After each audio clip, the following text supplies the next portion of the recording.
Good morning. Mr. Chaturvedi, co-panelists, all of you here. I'm glad I'm here at the second summit. The first summit, IGNOU, where I come from, actually, Indira Gandhi National Open University, was a major player in the first summit. Today I'm here in the second summit as from NCERT, and hopefully the next few summits will become bigger, better, more world than it is at present, more oriented towards all kinds of backgrounds, all different kinds of education. Education is not just one consolidated thing. It has many aspects and it is very, very different. Like people are not of one kind, and therefore the education that matches them. Mr. Sisodia called on me to back him up for something that everybody, I think, believes. Each of us has had one teacher, at least, I hope, who we really look up to, who made our imagination really active, made us feel really good about them, about ourselves, and about what we were learning at the time. However, the situation is such that even at primary level, where we are trying to reach 100% NER, not GER, NER, which is the net enrollment ratio, everybody in the school of the age group concerned, and the GER would be more than 100% because age appropriate attention being given to people who could not make it earlier. So that is what's going on at the primary school level under the RTE Act that you're all familiar with. That act became active in 2010 across India. We're still trying to achieve that. We're nearly there, and yet not nearly there. Largely because teacher education is lacking. Now, teachers, we have around 13 lakhs overall, of which many are only partly oriented, largely not properly educated for teaching, not properly trained for the profession, and yet doing it because we are needing them, requiring them. Somebody is pulled up and said, "Koi baat nahi, you join up, doesn't matter." Then there are other practices going on, the malpractices going on. Many with good intentions are putting, let the semi-trained or untrained do it for just now and then we'll catch up. But that then requires a lot more. Yes, we have come up with, for just now, the teacher education scheme of about 630 crores, which is far short of what we need, but something to start with.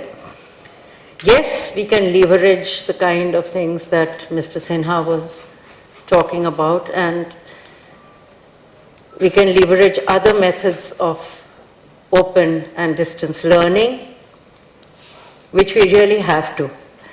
In a country like this, with the requirements like this, that is the only answer. And how to do it with quality is the question. Some universities care about quality, some don't.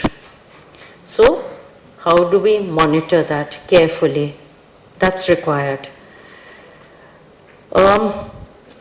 Of course, speaking from the NCERT perspective, as more and more people get better and better educated at the primary, elementary, upper primary and secondary levels, they will want to go into higher education. So again, the NER will get ruffled up more. we will need to meet those demands, the variety demands also. Now, Sandeep was talking about fleeing India at the time and coming back to do more. One has to really understand and go to the field and live with the people in the rural areas, which he may or may not have done, I don't know. But I do know that most teacher educators have not done this. Most teacher educators and people in policy have not done this, have not lived in the field to see what is really needed there in this time. They may even have done it earlier, but what is needed now, and therefore decisions with the involving all stakeholders really need to be taken. One of the problems with RTE is that there are anomalies, of course, which will be addressed later, but the point is that very often we say that, we get bound by things that are important, but maybe not as important as the quality of the teacher and other things, and leaving things to the teacher to do, more and more things to the teacher to do. But is she equipped to do that?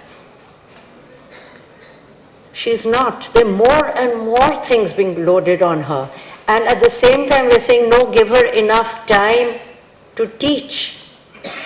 Now, if you look at the curricular frameworks over the years, the national curricular frameworks which the NCERT develops for the country as suggestive in a sense, based on our research, the world research, everything. We are now looking at a very constructivist way of learning and teaching in the classroom. Now, what does that require of a country that has been thinking behaviorist? Most people here even think behaviorist. So it's a sea change of the way we think. And that is one of the chief challenges just now in school education. How to help everybody, the teacher educator, the parent, the administrator, understand the requirements of constructivism, which is largely more time for the learner to deal with and tangle with each concept in her own way, allow her to be paced at her level.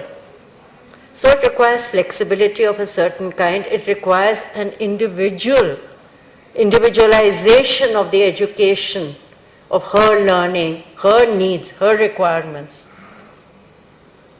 And that needs a different way of tackling many of the things. That is one of the chief challenges. Open learning allows that, but it requires, again, a certain background, a certain maturity, a certain framework of thinking and moving and working and living. So I think we need to think on those lines. Cost is a crucial factor. Private players may not come in because of cost. Because, as was said, our people cannot afford that. And sometimes, many of you over here are private players. Sometimes private players package it for other reasons and add costs. Just the other day, we were reading about medicines. The cost of production versus the cost by the time it gets to the patient or for sale. Huge. 700% hike. 800% hike. Why? There's a limit to, what people should be expected to cough up for services of certain kinds. So I think the private sector needs to relook at how much it can allow to let go in terms of money, to come and join hands with us to, even in this PPP that's being talked about, that is required. Vocational education. First of all, education. Is it only for vocation, for profession, for jobs? Or Is it for something more? I hope everybody has been noticing how the world around us is changing, becoming less humanist. Is that something to do with the quality of our education and the kind of areas that are left out in even professional education? Liberal arts are left out completely.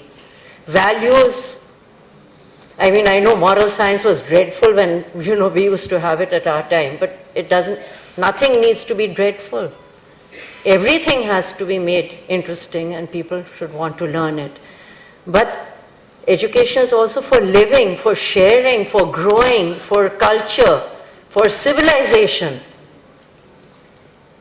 Why is that being just put aside? Yes, vocation, profession is important, but all this is important too. One more thing I wanted to say was inclusion is so crucial. When the RTE was first framed, we left out the disability sector in a sense. That was corrected subsequently, but it needs a lot more thinking, a lot more doing, a lot more caring by all concerned. You see, it's so inspiring to see people who barely can move and they want to do and they're doing and they're looking positively at wanting to be part of everything. And what are we doing about it? Why are there such few? What is the percent of teachers and teacher educators who are disabled? Very little, next to nil. Why? We need to look at some way of bringing them in. If at all, typically if you try and think, you say, okay, yes, maybe the visually handicapped come in as music teachers or something. That's not it. They can do anything and everything. Each of us is disabled in some way or the other, and why are we not making place and thinking about everybody in this? So I'm just leaving you with these questions, and myself also, and all of us. Thanks so much.